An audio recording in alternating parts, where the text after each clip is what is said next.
It was a warm summer evening in Lancaster County, Pennsylvania in 1985, when the quiet Amish settlement prepared for dusk. 11-year-old Miriam Stoltzfus, known for her shy smile and love of sewing, was walking home from a small quilting circle hosted at a neighbor's barn. The path was familiar, just a narrow dirt road that curved past cornfields and led back to her family's farmhouse. She wore her simple gray dress, bonnet tied neatly, and carried with her the little rag doll she never left behind. The doll was her companion during chores, during church gatherings, and even while she slept. Neighbors later recalled seeing her leave just before sunset, her figure small but recognizable in the fading light. She waved politely to a passing buggy and then continued on foot, her steps quick as the air grew cooler. But somewhere between the quilting barn and her home, barely half a mile, Miriam vanished. When her parents noticed she hadn't returned, they assumed she was delayed, perhaps stopping to pick wildflowers as she often did. But as night fell, unease crept in, and lanterns were lit to search the path. The Amish, wary of modern conveniences, usually relied on each other during moments of crisis, but that night was different. Word spread quickly from farmhouse to farmhouse, and soon dozens of community members were out with kerosene lamps, combing through fields and calling Miriam's name, in hushed but desperate voices. The family horse was hitched, and men rode deep into the woods while women retraced the dirt road where Miriam was last seen. The only trace they found was a faint footprint in the soft mud near a fence post.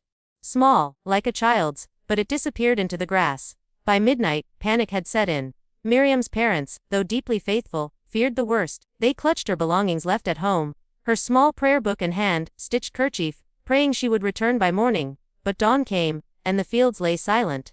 No doll, no bonnet, no signs of struggle, just an eerie emptiness that chilled even the most steadfast believers. The Amish elders, who seldom allowed involvement from the outside world, made the difficult decision to call the police.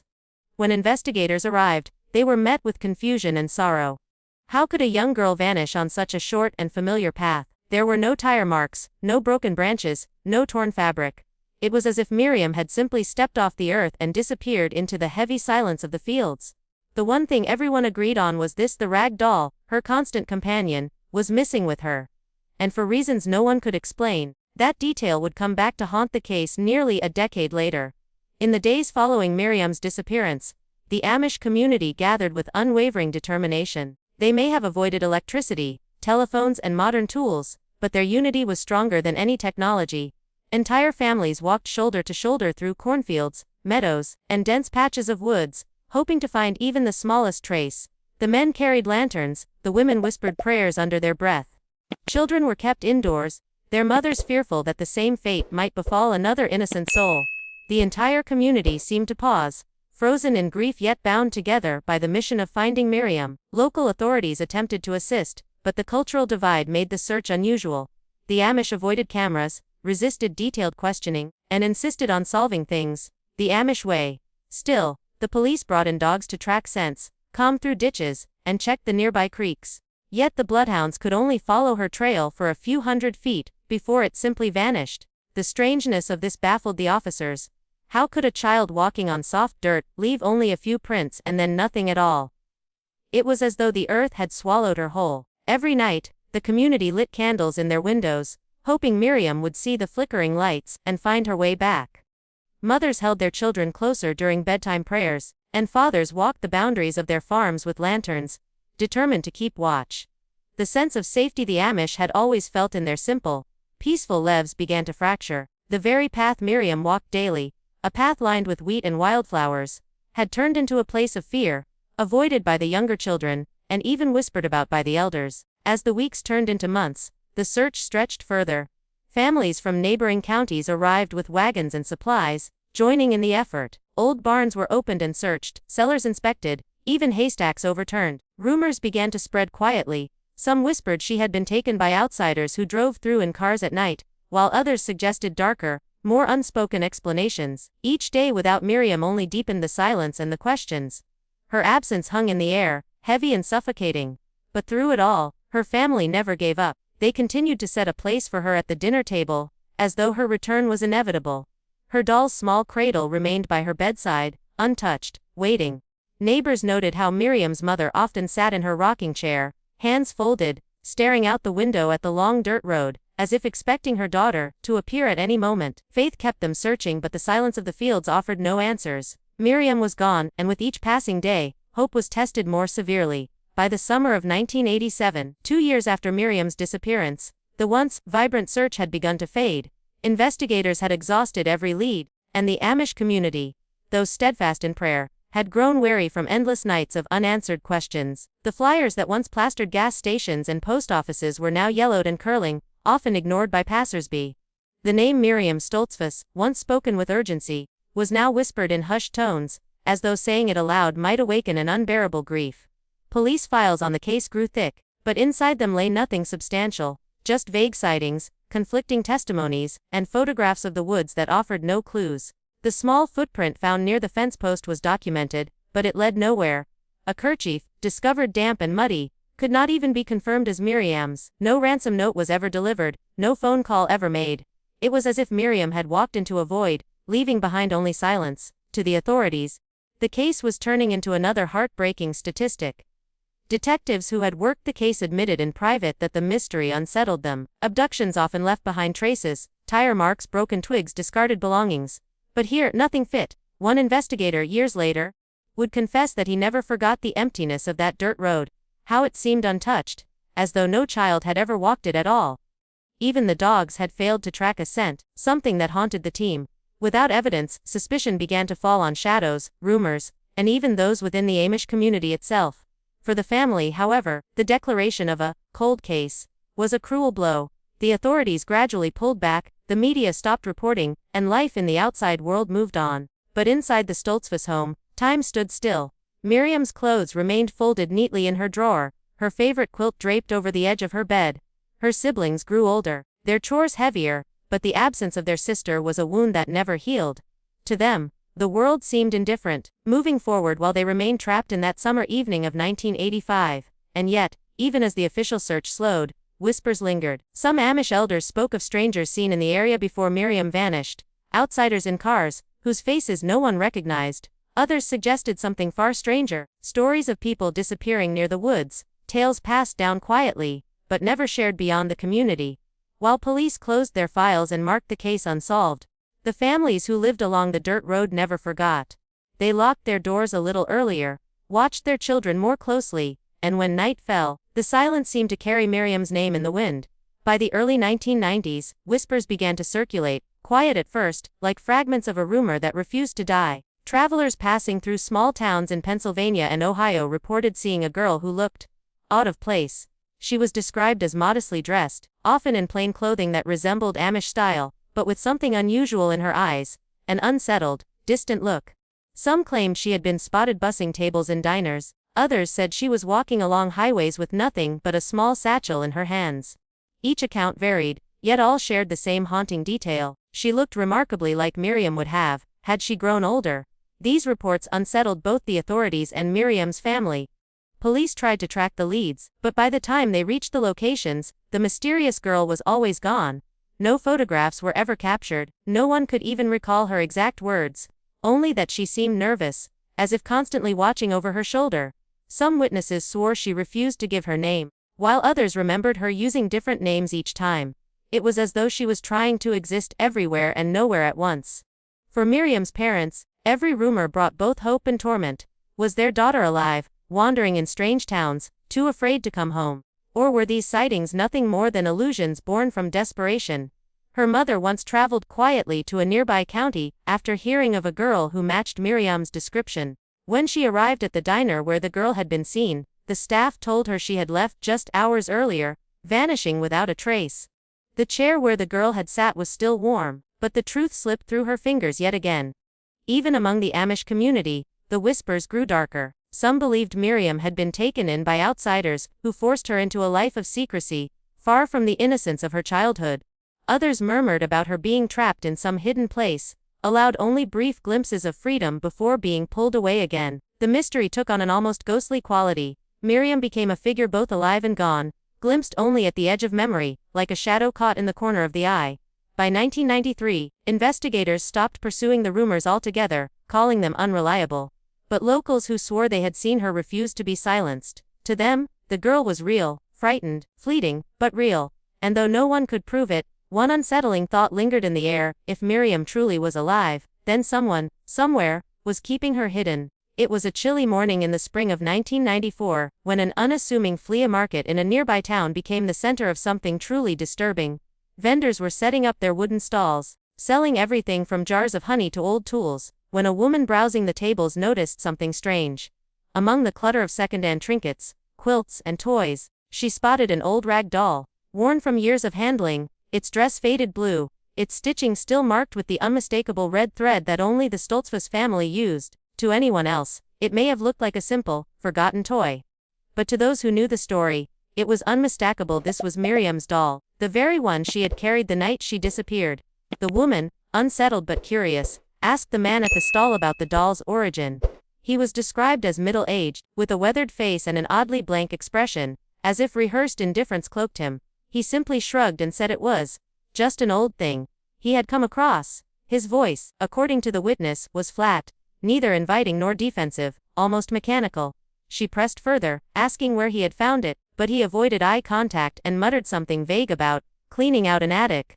Uneasy, the woman purchased nothing but left with a gnawing sense that she had brushed against something sinister. By the time authorities were alerted and investigators arrived at the market, the man was gone. The stall was empty, and not a trace of him, or the doll, remained. Vendors nearby could not recall seeing him set up, nor could they describe what kind of vehicle he had used. It was as if he had appeared from nowhere and vanished into thin air. The only detail most remembered was the strange stillness about him, as though he were less a vendor, and more a messenger delivering something deliberately placed. The doll's sudden appearance, and even more sudden disappearance, reignited the case like dry wood catching fire. For Miriam's family, the news was devastating. The doll had been her constant companion, handmade with love by her mother's hands, and for it to surface after 9 long years was both a sign and a wound. If the doll had survived, who had been keeping it? And why choose to display it so publicly, as though tempting someone to recognize it? The family's grief was stirred afresh, their hope shaken. Her mother could not sleep for days, replaying the image of her daughter clutching that doll as she walked down the dirt road for the last time.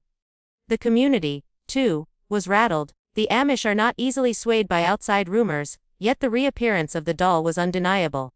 Some whispered that it had been left on purpose, a cruel reminder, perhaps even a warning. Others believed it was Miriam herself, sending a silent message through the one object most tied to her childhood. Authorities, skeptical but pressured, began opening old files, questioning whether they had overlooked something all those years ago. Still, the truth remained hidden. The doll had surfaced just long enough to remind the world of a girl who had vanished, and then, like Miriam, it was gone again. Only weeks after the doll's sudden disappearance from the flea market, it appeared again, this time under eerier circumstances. In a thrift shop 2 towns away, tucked on a low wooden shelf between discarded children's toys, the doll was unmistakable. Its faded blue dress, its hand-stitched body, and that peculiar red thread seam gave it away instantly. The shop owner, an older woman with years of experience handling second-hand goods, later told authorities that the doll had been sold to her by a woman she did not recognize. According to her account, the woman had walked in quietly, avoided conversation, and placed the doll on the counter as though it were something she desperately wanted to get rid of. When questioned, the shop owner described the seller as thin, pale, and nervous, with a voice so low it was barely audible. She refused to give her name, paid in crumpled bills, and hurried out of the store without looking back. Something about her demeanor unsettled the owner. It wasn't simply that she was shy, but rather that she seemed terrified of being recognized. The entire interaction lasted less than a minute, and yet it was enough to etch itself permanently into the shopkeeper's memory. Once the doll was identified, investigators were called immediately. They examined the stitching, the fabric, even the stuffing inside, hoping to find DNA or a hidden clue that could finally reveal what had happened to Miriam. But the doll yielded nothing. It was ordinary in every way, except for the undeniable fact that it was hers. The unsettling question remained who had been carrying it for nearly a decade, and why did it keep resurfacing in places where it could be found? It almost seemed deliberate, as though someone wanted to remind the world that Miriam's story was far from over. For Miriam's parents, the doll's return was agonizing. When it was placed back into their hands, her mother wept uncontrollably, clutching it as though it were her daughter herself, but the joy of its recovery was shadowed by dread. If the doll had traveled from a market stall to a thrift shop, what hands had passed it along? What rooms had it sat in, and what eyes had stared at it in silence over the years? Every stitch seemed to carry an untold story, one that would never be fully explained. The Amish community was left divided. Some saw the doll as a divine sign that Miriam was alive, desperately trying to send word through the only thing she could. Others viewed it as something darker, a cruel game played by someone who knew exactly what the doll represented. Rumors spread of a shadowy figure, always a step ahead, placing the doll where it would be discovered, and then vanishing before answers could be found. Whatever the truth, one fact could not be denied after 9 years of silence: Miriam's doll had resurfaced, but Miriam herself was still nowhere to be found. When the doll was finally returned to the Stoltzfus family, it was placed on Miriam's empty bed, exactly where it had rested the night she vanished. To outsiders, it was nothing more than a fragile relic of childhood, but to her parents and siblings, it was a reminder of the life that had been ripped away. Her mother often sat beside it in silence, running her fingers over the worn fabric, whispering prayers as though Miriam might somehow hear them. Yet with each prayer came the same torturous question: if the doll had endured, why hadn't Miriam? Investigators could not shake the strangeness of the doll's journey. Who had kept it safe all those years? Why had it appeared first in a market stall, and then in a thrift shop? To them, it didn't feel like coincidence, it felt like choreography. Someone was placing the doll in plain sight, ensuring that it resurfaced just long enough to ignite questions, only to slip back into obscurity. It was a breadcrumb trail with no destination, a cruel game of shadows. The lack of answers only deepened the unease. For the Amish community, the mystery took on a life of its own. Whispers filled Sunday gatherings, stories spreading from farm to farm. Some believed Miriam had been taken but was still alive, trying to signal for help through the only object she could cling to. Others warned of darker forces, that the doll was cursed, a vessel of torment, returned only to mock the family's pain. Children, once told bedtime stories of angels and protection, now heard hushed warnings to stay away from the woods and the road where Miriam once walked. Fear had seeped into a community that prided itself on peace. The more the doll was studied, the more unsettling details seemed to emerge. Threads that should have frayed remained unnervingly strong, as if someone had carefully repaired it over the years. The faded blue dress appeared washed, too clean for something supposedly lost for nearly a decade. Who had cared for it? Who had ensured it did not decay, as if waiting for the right moment to reveal it? The object that should have been nothing more than cloth and thread began to feel like a witness. Mute, yet carrying a story no one could read. Even today, the mystery of Miriam and her doll lingers like a ghost. Some claim to have seen the doll again in private collections, others insist it was destroyed to put an end to its haunting presence. But one truth overshadows all speculation: Miriam herself was never found. And with each retelling of her story, one question grows louder in the silence: was the doll a clue, a message, or a taunt from someone who knew the truth all along? And so, the story of Miriam Stoltzfus remains one of the most chilling mysteries of the Amish community. A young girl vanished without a trace on a warm summer evening in 1985, and nearly a decade later, her beloved doll began resurfacing in places no one could explain. Each reappearance carried with it the same tormenting question: was Miriam still alive, or was someone deliberately keeping her memory alive in the cruelest way possible? The authorities closed their files long ago, but for Miriam's family, the case has never been closed. The doll still rests where her mother last placed it, a silent reminder of the daughter who never came home. To this day, no one knows who carried that doll through 9 long years, or why it was abandoned in markets and shops like a message waiting to be discovered. Some say Miriam grew up in shadows, living under false names, her life erased from the world she once knew. Others whisper that the doll was never a clue at all, but a cruel taunt from someone who wanted to keep the family trapped in fear. And yet, every time the wind passes through the cornfields of Lancaster, neighbors swear it carries her name, faint but clear, as if she is still out there, just beyond reach. Perhaps Miriam's story will forever remain unsolved. Or perhaps, one day, another object from her childhood will surface, reigniting the mystery once more. Until then, her doll remains the last known piece of her existence, a haunting reminder that sometimes, the past does not stay buried, and sometimes, the ones who vanish are never truly gone.